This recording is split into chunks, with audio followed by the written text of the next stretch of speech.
សម្ដេចតេជោបានបញ្ជាក់ឲ្យថាបន្ទាត់ក្រហមដែលត្រូវតបតបានកំណត់រួចហើយក្រោយទាហានសៀមនៅបន្តបាញ់ស្រូចលើកងកម្លាំងកម្ពុជា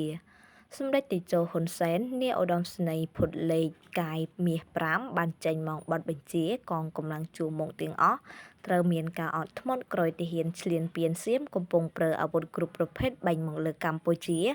តាំងពីថ្ងៃម្សិលមិញយប់មិញនិងព្រឹកថ្ងៃច័ន្ទនេះក្នុងគោលបំណងទាញឲ្យតបត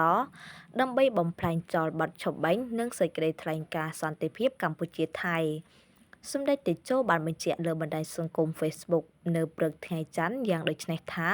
បន្ទាត់ក្រហមដែលត្រូវតបតបានកំណត់រួចហើយសូមមេបញ្ជាការគ្រប់ជាន់ថ្នាក់អប់រំបងប្អូននាយទាហានពលទាហានយល់ដឹងគ្រប់គ្នាសូមអាជ្ញាធរគ្រប់ជាន់ថ្នាក់ខិតខំជួយដល់ប្រជាជនដែលភៀសសឹកចេញពីតំបន់គ្រោះថ្នាក់មកកាន់តំបន់ទីសុវត្ថិភាពសម្ដេចតេជោថ្លែងថាសម្ដេចបានលុបចោលកម្មវិធីការងារផ្សេងទៀតអស់ហើយដើម្បីមកចូលរួមជាមួយនាយករដ្ឋមន្ត្រី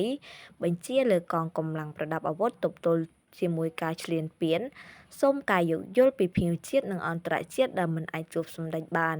ទន្ទឹមគ្នានេះសម្ដេចតេជោបានស្នើសុំកីឡាករកីឡាការិនីដែលទៅចូលរួមការប្រកួតស៊ីហ្គេមលើកទី33នៅប្រទេសថៃចូលរួមការប្រកួតជាធម្មតា